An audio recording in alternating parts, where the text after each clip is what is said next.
ঘটনাটা ঘটেছে ভারতে, এবং ভারতে আপনারা শুনেছেন, আমরাও শুনেছি, খণ্ডিত অংশ পাওয়া গিয়েছে। এবং এই নৃশংস হত্যাকাণ্ড যারা করেছে তারা আমাদের কাছে যারা ধৃত, তারা ইতিমধ্যেই তারা দুই একজন 164 করেছেন, হয়তো আরও তারা করবেন। আমরা সেই ব্যাপারে তাদের মুখ থেকে শোনা, আমাদের ডিএনএ টেস্টটা না আসা পর্যন্ত আমরা শতভাগ নিশ্চিত হয়ে বলতে পারবো না যে এটাই তার মরদেহ। কাজেই আমাদের ডিএনএ টেস্ট ছাড়া আমরা এখনও সুনিশ্চিতভাবে আমরা বলতে পারছি না।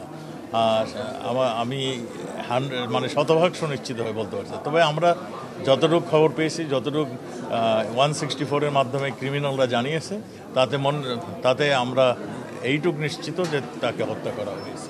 নেপালের গ্রেপ্তারকৃত সিয়ামকে কি আমরা পাবো? এটা দেখুন, নেপাল একটি দেশ, ভারত একটি দেশ, ঘটনা ঘটেছে ভারতে। ভারত চাপে তার দেশে যে অপরাধ সংঘটিত করেছে ক্রিমিনালকে তার দেশে নিয়ে আসতে। আমাদের সঙ্গে ভারতের একটা চুক্তি রয়েছে। আমাদের যখন ভারতে আসবে তখন আমরা বলবো যে আমাদেরকে জিজ্ঞাসাবাদ করার আছে, আমাদেরকে ফেরত দাও। এটা দুই দেশে মিলে তদন্ত হচ্ছে। আমি আশা করি দুই দেশে মিলেই একটা সুন্দর সিদ্ধান্ত তদন্ত শেষ করবে।